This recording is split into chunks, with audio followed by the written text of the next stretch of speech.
My name is Essi, and I am a resiliency coach. I'm so happy to share with Pierre today on conversation with Pierre.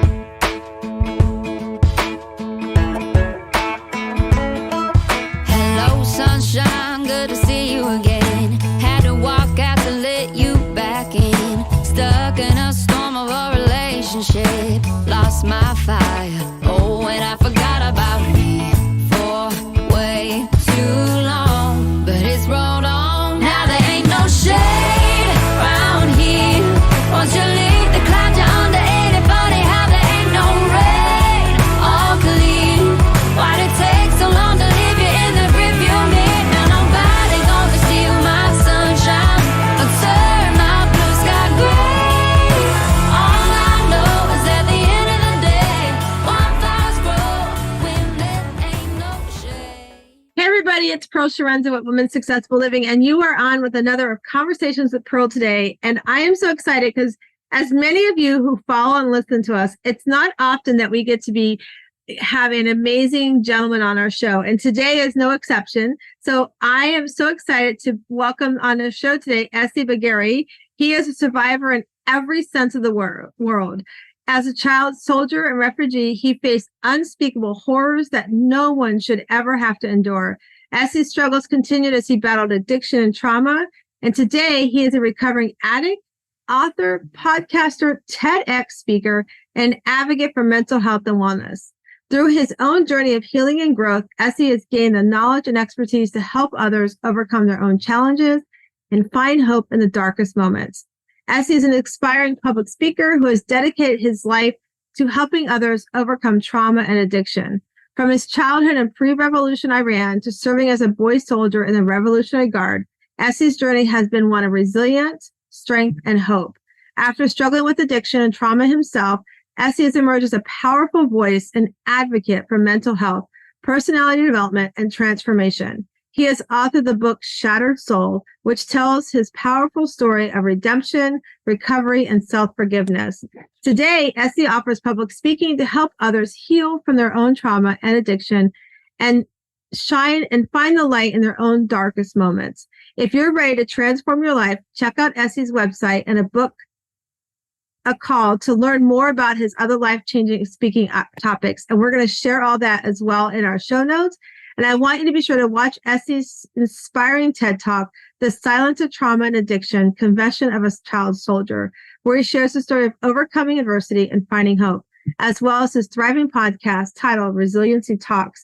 Essi, welcome to the show. Thank you so much for having me. I appreciate it, Pierre.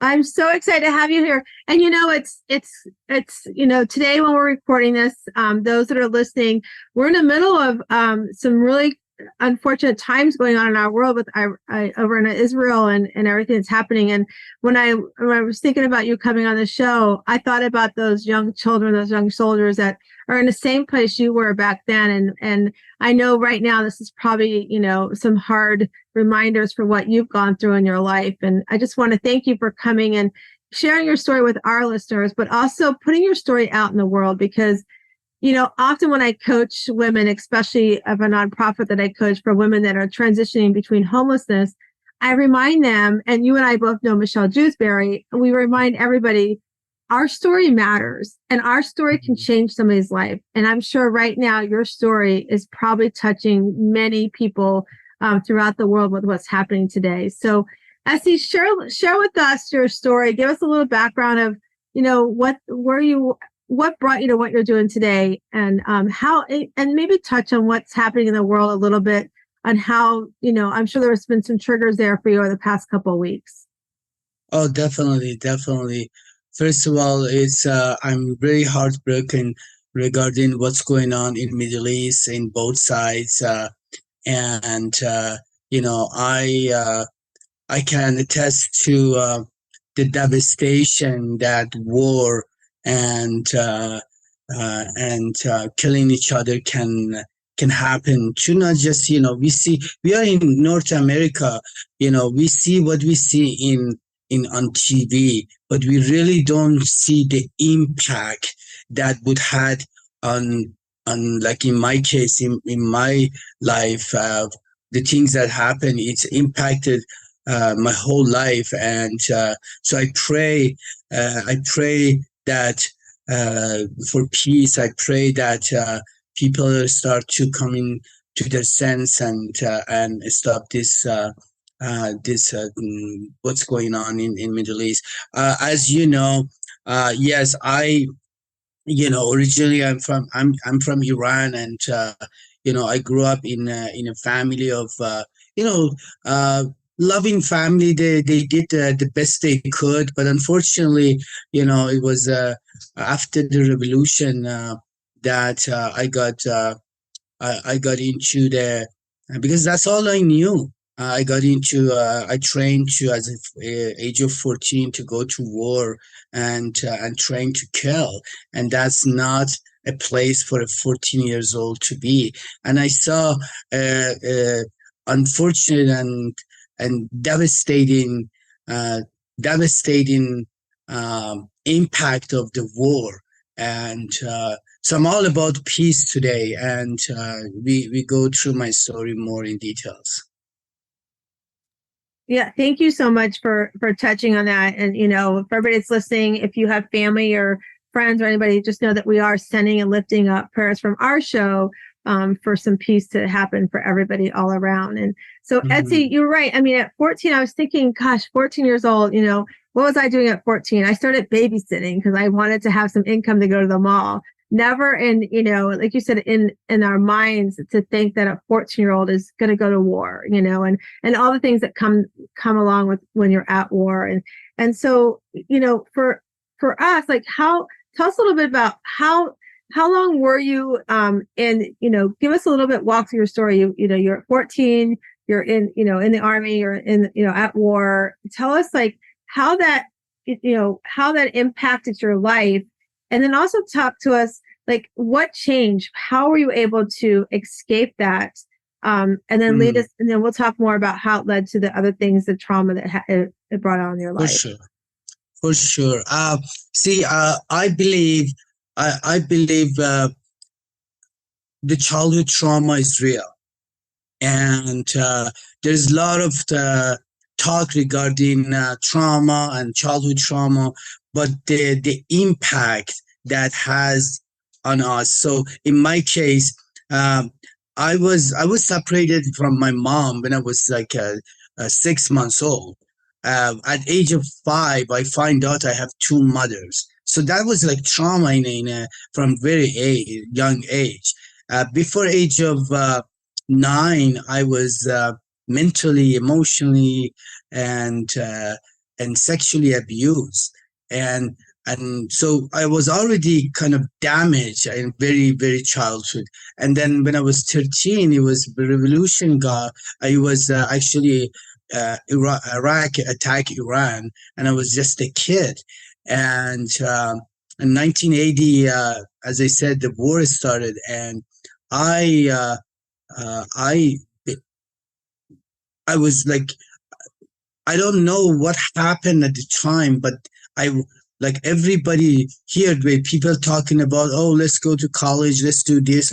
Like me and my friends, we were talking about, okay, let's go to war, not knowing what's happening. It was like we seen all these dead people coming from war, and we got like very emotional, and I wanted to protect my country, and somehow at that age I didn't have the ability. So what happened was I joined Revolution Guard in Iran, and I went and I got trained for 6 months. And while I was it was really I don't believe that the 14 years old boy has any right to be in that environment. And while it was at the middle of the night at 2 a.m. and we were going to dismantle landmines, me and a bunch of my friends, like 13, 14, 15. And while I was, they were in front of me, the two close friend of mine, they stepped on it. There was like chemical weapon pouring from the sky. There was bullets whistling past my ears, and two of my friends front of me here step in a landmine, and they blow to pieces, and the impact of that impact of explosion throw me a few meters away, and I became conscious, and I didn't want to die. My childhood thing came. So what is this? And the reality hits, and that's where I was delusional, and I couldn't go back and say, I'm sorry, I changed my mind, I'm just a kid. And I couldn't go to step on another landmine. So one thing came to my mind. I don't know, it was a divine, it was something, but I had to take ultimate action, ultimate sacrifice. So I took my AK-47 and I put it in my left arm at the age of 14, and I shot myself.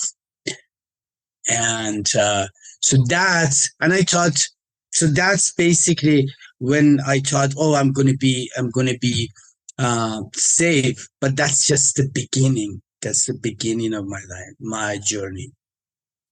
Wow. And, like Essi, when you're sitting here, you're saying, I'm like going, I can't imagine at 14, like first of all, you watch your friends, what happened to your friends. It's just so traumatic. And then going, you're right. You can't go back to these people and be like, I don't want to be here, because what that result's going to be. And how do I get myself out of this? And so in your mind at such a young, immature 14-year-old, you're thinking the only thing I can think to do is to shoot myself, and do something to stop this madness that's happening in my life right now. And I think about, here in America, we see these stories of these young kids, like, 14 getting these guns and things like that. And you just go, what's happening, in their minds, because that's such a young age to make such an adult decision. Right. And for you to have to make that, to be catapulted into an adult decision to say, I need to change something now because I don't want to be like my friends. I want to be here. I want to, and that trauma that it brought. So after that happened, I'd see what happened? Like, what was the next step that happened for you? And kind of walk us through like that, I don't think you ever recover from it, but that journey of, trying to be resilient as you share. And I know that let's talk about how that led to your other trauma, the addictions and things like that as well. Of course. So after that I shot myself, I thought they took me back, and my physical wound healed after like 3 months. I had 93 stitches in my arm, 93 stitches, and everything, my physical wound healed. But I had no idea, Pierre, that the impact of psychological impact on me, I had no clue. So I was full of shame, guilt, remorse, and then at the age of 15, like after I went back home, my cousin and my family, part of my family, they were drinking, and so one night I was in their house, like I was living this double life. Part of me was like revolutionary, part of Revolutionary Guard. Alcohol was against Islam and a new regime. And part of my other side, I have this family that they've been drinking, using drugs. So they offered me a drink, Pierre, and I was hesitated, but I took it. But something happened after I took that drink. It's like I find my medicine, because it just ease all my worry. I couldn't stand in my skin another minute.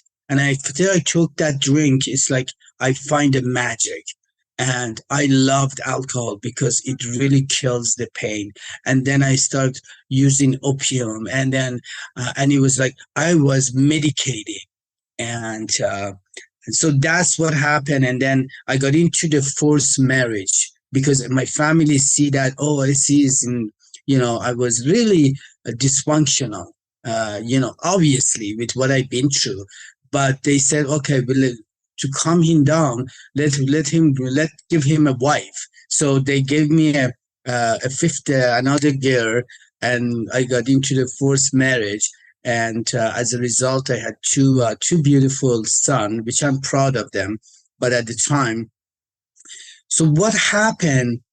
I went to Surya Damesh for a prayer. Everybody said, Essi, you better get out of Iran for a couple of weeks. And then, so I went with the government. I went there, and then I went and I still experienced that sense of ease and comfort, which I took a drink, and I really needed that, but it was against Islam. So I saw a bar prayer, and I told everybody, I went to pray, and I said, I'm sick. I made excuse.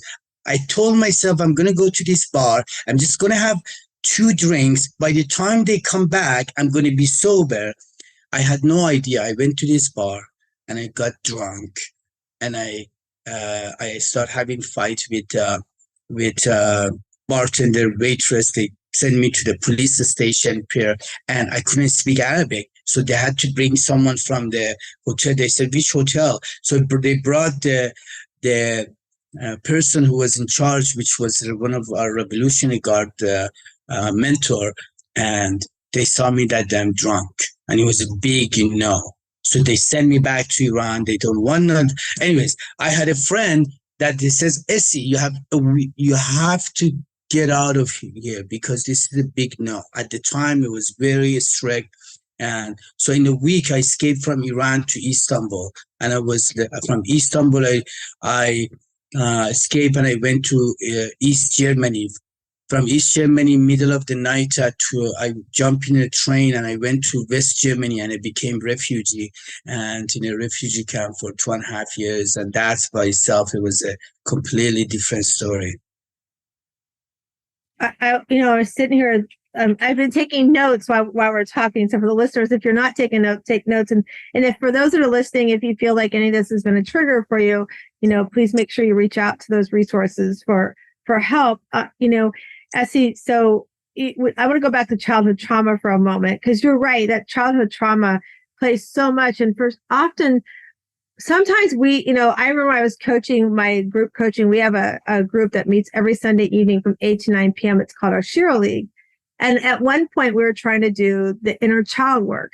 And everybody's like, I had a great childhood, or I don't have any issues with my child. But as you started digging into it, they couldn't handle it. So we actually had to stop it because they really were not open to receiving what we were learning, right?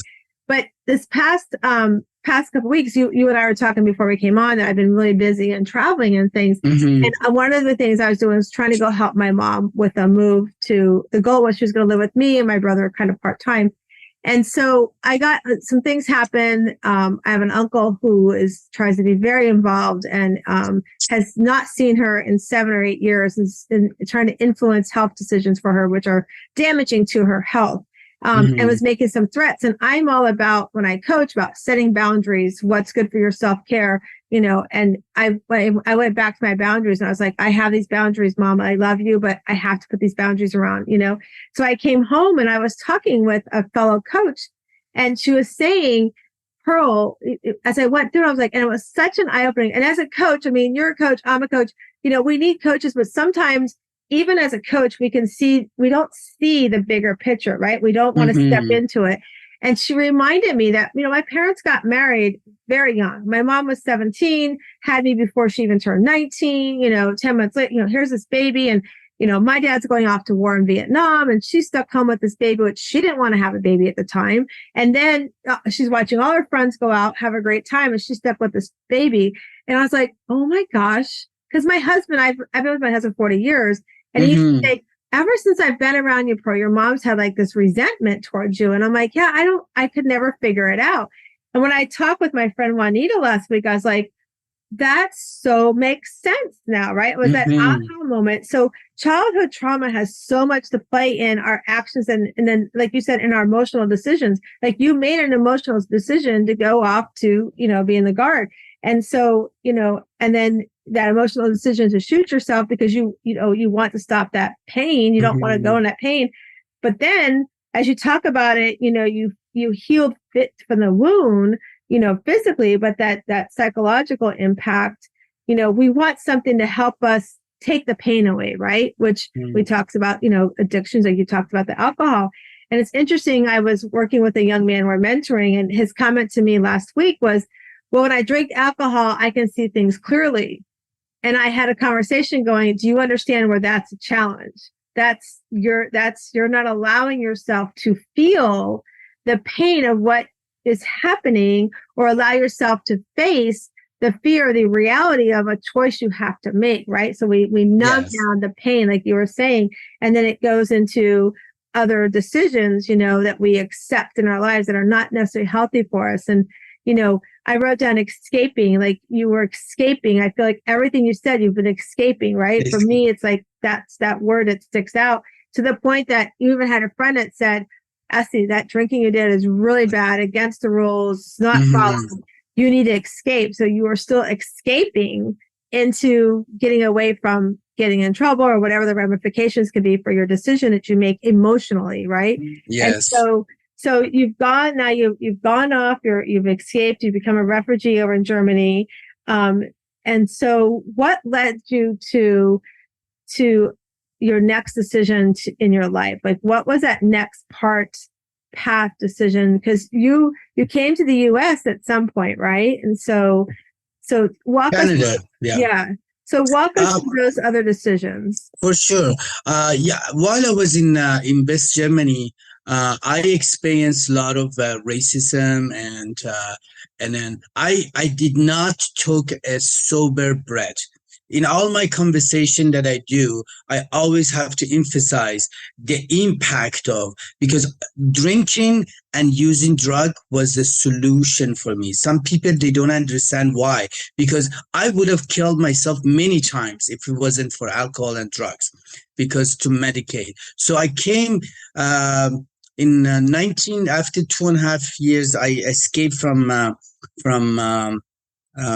Germany, and I bought a false passport, and it's a Jose Antonio Gracie or something with my picture on it, and I came to Canada in 1988, and since then I really, here's this very important things that we talk about it in trauma and addiction coaching, that geographical change. If we move from one place to another place, we're going to be different. Or if we feel, but nothing going to change. Guess what?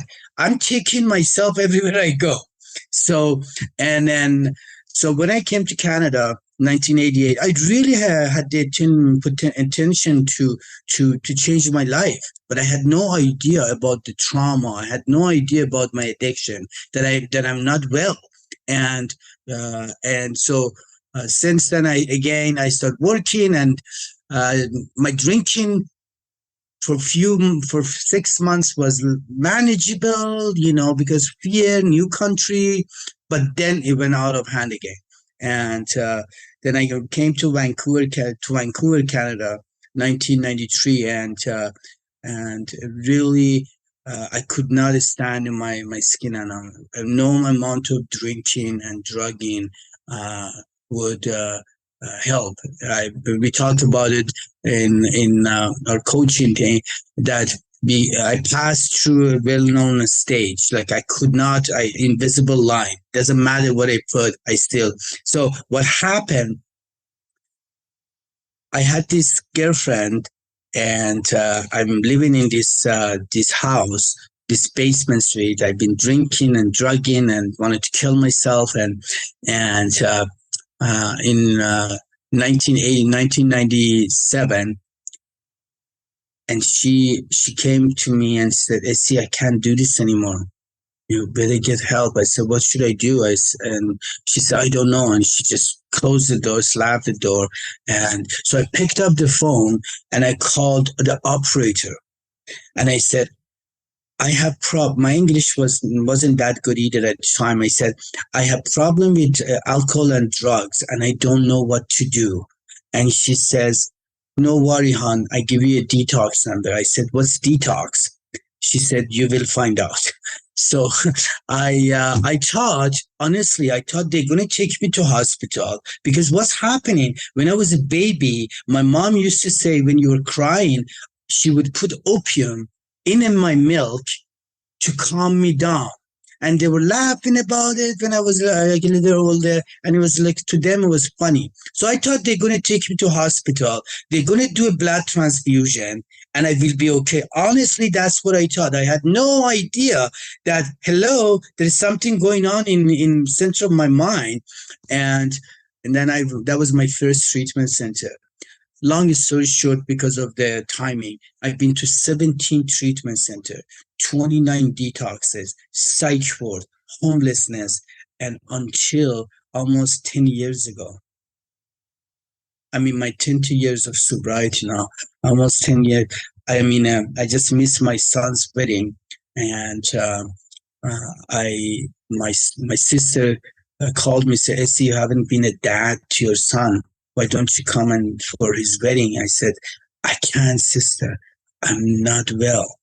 And I'm not going to go to details what happened, but that night I felt so, I bought the ticket. I packed my bag 3 hours before my flight. I mean, I'm living this in this, she sent me some money because I didn't have, she sent me some money. I bought, and then 3 hours before my flight, I told myself, and because I was nervous, I said, I'm going to take a couple sip of drink, and guess what happened? That couple sip of drink, put me in a situation that I canceled my drink. My family drove 500 kilometers from my city to capital to pick me up, 20 people. And I didn't have the guts to tell them that I'm not coming. And that night, always people asking me, where was my turning point? And was my turning point. I started bawling, crying, and I fell down to my knees and I said, I don't know what you call yourself. God, Jesus, Allah, Buddha, whatever your name is, either kill me or save me, because I can't do this anymore. And the next day, two of my friends, they came and picked me up, my last detox. And this time, I told myself, because I never impacted my son, my two sons, and I said, I will do whatever it takes. So I joined the 12-step program. I saw trauma counseling. I started meditating. I started exercising, and I started being in service to other people. The key was to be in service to other people. And so that's a little longer version, but that's basically what happened. Well, Essi, and you're right. We think about our kids, right? We never realize, we do realize what our decisions make, but when somebody is in, what you're going through, and my oldest son, who we lost last July, he was suffering just like you had with addiction to alcohol, and he was doing great, and he had an argument with his girlfriend, and it was that one stop at the store, and then unfortunately, he was at a bar that continued to serve him, probably shouldn't have served him. And then thank God, he didn't take anybody else's life, but he lost his life driving and drinking and driving. And, sorry to hear that. Thank you. So he didn't have that, aha moment, like you said, we reached that point where we just, if you don't have a faith, it's just like whatever that being that's out there, just help me, right? We get to those points in our lives, and like what you were saying, that the drugs and the drinking, you thought that was your solution, and you realized, that you didn't like the skin you were in. Like that's, and I think what happens is, people often say, oh, you can just stop. It just bothers me when people say that about, people who have an addiction, because listen, even as a people pleaser, I tell her I'm a recovering people pleaser addict. I would go help anybody do anything and anything short of committing a crime, right? And so we all have our own, whatever those addiction, those demons are that we have to work through and address. And like you said, since you were 6 months old, you've dealt with this, and then they were putting that in your bottle, so you were kind of already set up for that for your lifetime. And then to have that moment where somebody, whatever that faith is, stepped in and said, I'm going to send somebody for you, and I'm going to get you help. And then you're doing what we talk about all the time too, about like serving others. You're right. I mean, we have to, like we said earlier in the show, our story matters. We have to, I often say, my son would say, why am I going through this? And I would say, I don't know the answers. My son was adopted. We adopted when he was a month old. I feel like part of it was a separation anxiety, being separated from his birth mom. We all know that that's definitely, there's a genetic trait there. And then also, he was a mixed race child. And so his biological mom was white and her whole family was white. We adopted him. We're all white. And she doesn't give him that. And he asked, I made sure that she stayed somewhat in his life until he was 18. And then when he turned 18, I said, it's up to you to foster this relationship. I would love for you guys to have a relationship, but he wants a relationship on truth. And he's very big about truth. And you are not truthfully giving him the facts about his birth dad. So if you want that relationship, you've got to step forward in the truth. For whatever reason, she would never, ever step forward in the truth. And it's, it haunted him. That was his demon of not knowing, where's that other piece that I belong for? And no matter how he would go for coaching, he'd go for counseling, but he still wanted that answer, right? Because he wanted to know where he came from. And, and so him and I, we were doing a book together, which I've been posting. It's called Beyond Skin Deep, Stories of Intercultural Adoption. So I'm carrying forward that book because I want to carry forward his story, right? Because like with you, our stories matter. And what you're doing is you're taking your story now and you're serving others with your story. Like you've done a TED Talk and you've got your book. But Essi, talk to us about how you are serving others. Talk to us about the programs you offer and what are some of the things you're seeing as people hear your story? Because I'm sure there's listeners on here going, oh my gosh, starting at 6 months old and 14 was in a war. And then to sit here and say, I can come and share my story. And I know 10 years, it's every day is a work, I have a friend that's 30 years recovered and he says every day it's still work. Right. And so tell us about your programs, how you're helping others, and what are some of the things that bring you joy when you work with the others you work with? Of course. See, we live, we have this perception that life should be easy. I believe, and many other mentors, they talk about this, that yes, you know what, the biggest things that I, myself included, had to learn, I had to stop being a victim. Because one of the things that my whole life, I felt like a victim. I'm not, oh, look at me. I was born in a dysfunctional family. I was poor me. Guess what happened? When I am in that status mindset, there's no way I will take action. So that's the first thing I had to do.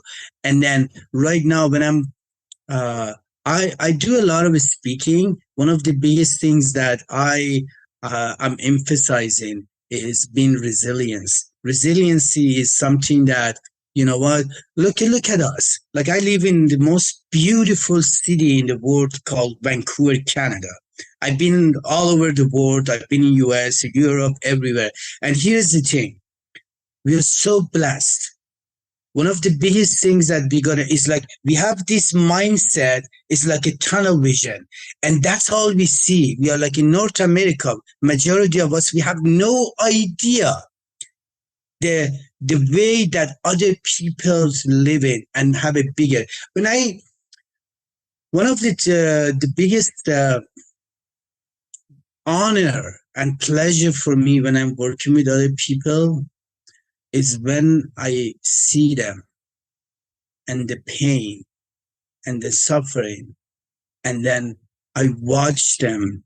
They haven't talked to their family, for example, for a while, or their need. We all have everything inside us. We just have, see, I had this code. I have all the answer in my heart. I just have to ask the right question.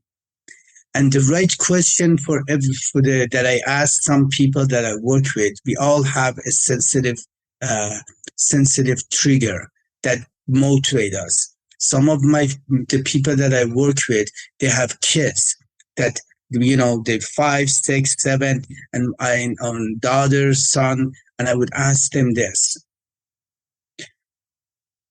do you want to watch your children go to school, graduate, watch their graduation? Do you want to walk them through the aisle to get married? And the answer is yes. And I would say something like, the way you're living and the way you're behaving, it's not going to happen.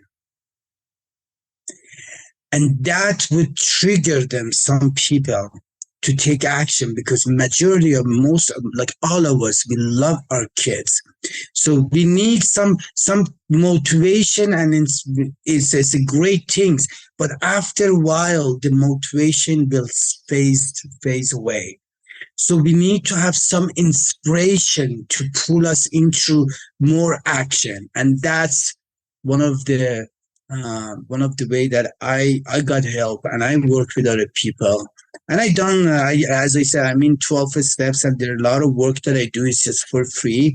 But I'm starting I'm starting a coaching program that helps people to how to get more resilience, how to get motivated, because we already have that. And the biggest things I ask every time that I do an interview, when I talk to someone who's not really in a mental state, I would ask them, and on a spot, tell me 5 things that you're grateful for. And then something happened, and I experienced it time after time. After they said these 5 things, I see a shift in their physiology. I see a shift in the way that it's like, and that's magic. So that's something that I work with. So I'm going to talk about that, the gratefulness thing you said, because you're right. We have to stop being a victim. We play that. So it's easy to fall into being a victim, because that's easy to say, oh, this is why I am, right? This is because of this happened to me. But when we can step in and come out of that tunnel vision, like you said, of being a victim, and we can really look like one of the things, like when my husband and I have traveled, we were able to travel to 2 different countries with our kids when they were younger. We went on a cruise, and one of the places we went to was Rotan. And we said, we got off, and, we're like, we don't want to be the tourists. We want to take our kids to see, how we want to take them to see some of the fun stuff, but we want them to see how people live in other countries, right? So it's always important. And I just did this last month when I went on a cruise to the Caribbean. We went to Nassau, and our taxi driver did the same thing. We told the taxi driver when the kids were younger, take us into the city where you live. Let our kids see, because one of the things and I remember our boys were, not quite middle school. They're both, I think one was middle, one was elementary. And they asked the translator, do the kids have Xbox here, right? And the lady like looked at the kids, and she looked at me, I go, answer honestly. And she said, we barely have shoes here, and the faces of our kids, like, wow, they don't have Xbox here. And I'm like, see, because we always talk about taking care of your things, because not everybody has the opportunity to have the things that you have and stuff. And so when we went in to go shopping, it was really cool to watch our kids. We went into the grocery store, the local grocery store, and to watch them look around and see the people walking without the shoes on and things like that. And they were so grateful to come home. And it was a different attitude when they were coming home and sharing their things then, And then I remember that we went to Italy one time. We went to Italy and we had a stopover in Madrid. And some of the things they saw in Madrid too was very eye-opening for them, and so we forget how the rest of the world, it's like we talked at the beginning of the show, the things that are happening. I want to be aware of what's happening because I want to remember how much gratefulness I have for what I have. You talk about the gratefulness, but also remember that how can I give to others that don't have the fortune I have? Last year when we lost our son, we have a local nonprofit here. It's called the Angel Foundation. My husband and I have donated to it for a long time, never, ever expecting that we would need their help. Right. And so they actually stepped in and helped us with the fundraiser to help with some of the services for our son.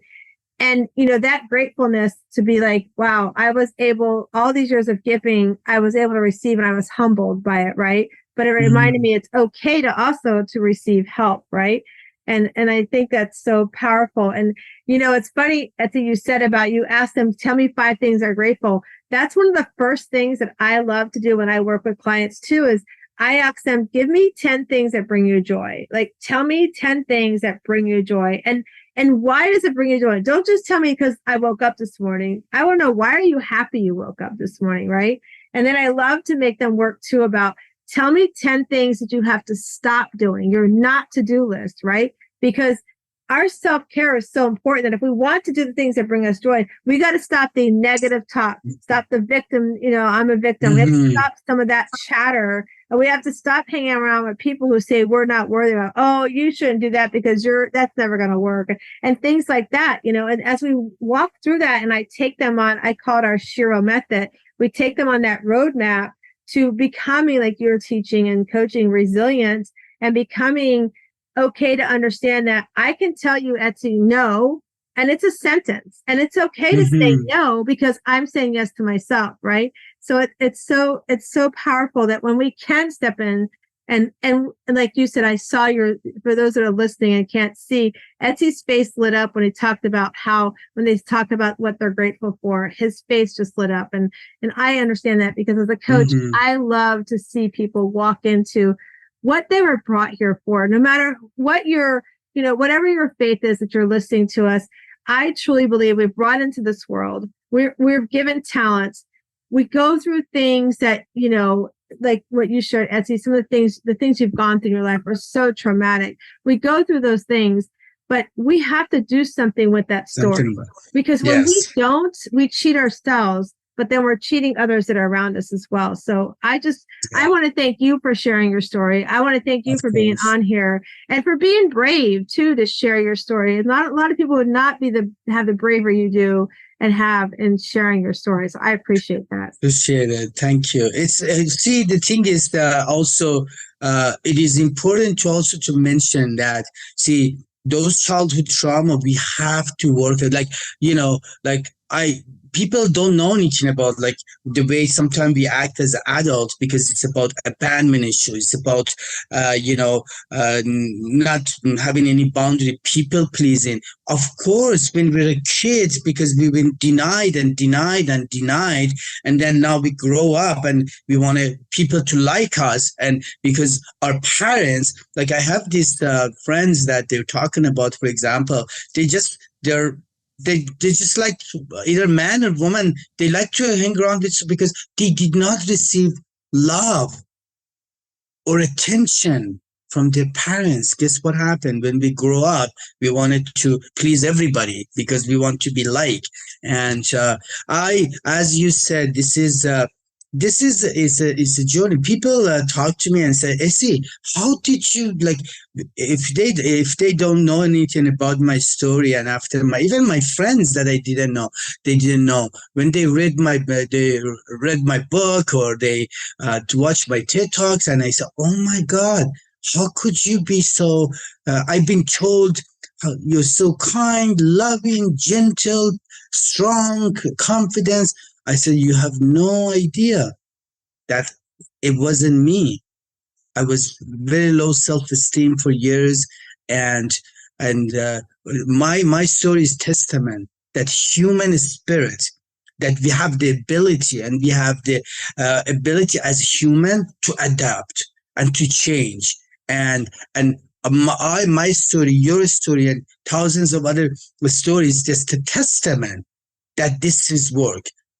If I am really give myself a willingness and to take action, because all it comes to taking action, and not many people unfortunately want to take action. That is so true. And I think that's exactly where we have to remind everybody to take action, to, it's important to take action in our life to help us overcome the trauma we've had in our life, and also to step into who we really are, that for some reason we want to be stuck in the victim mode. And it's okay to say, I don't want to do that anymore. I want to step into who I'm meant to be. And so I'm glad, Essi, I'm glad you're out there sharing your story. I'm very blessed that you're able to be on our show today. Now, I know we're going to put in the show notes, but can you let everybody know how they can connect with you? Of course, they can connect me through my website, donotgiveupnow.com, or resiliencytalks.com, anything. And I'd be more than happy to be in service. Anybody, anything I can do. Yeah. Awesome. We're going to put that in the show notes. Okay, so now everybody's listening. If you listen to our show, we have our Better Questions, Better Life cards. And I don't get any feedback. So if you guys want to go, betterquestionsbetterlife.com. These are amazing cards. I journal with them. I do make copies of them sometimes. I do a thing on TikTok with them as well. So Etsi's going to tell me when to stop, and we're going to ask him his question. So here we go, Essi. Tell me when to stop. Stop. All right. So Essi, your question is, how am I expanding my influence? How are you expanding your influence? By being authentic and being myself, and being vulnerable, and as you said, to share my not just the wins, but share my struggles, and be humble about it. Well, I'm so appreciative you shared your struggles and your story with us today. And for those that are listening, make sure you like us on our YouTube channel. And everything is, of course, under Conversations with Pearl. Make sure you share this. And if you're listening on a radio show, we're so appreciative of all of our listeners.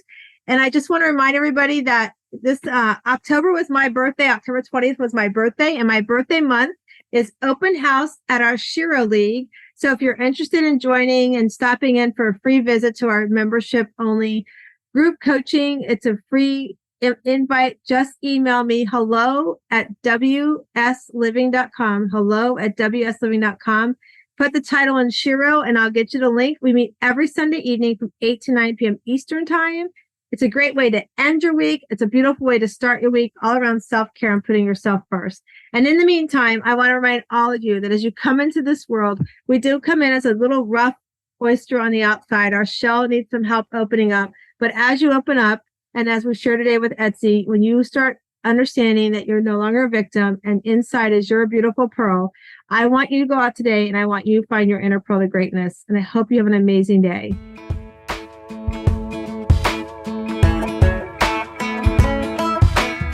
Sunshine, good to see you again. Had to walk out to live.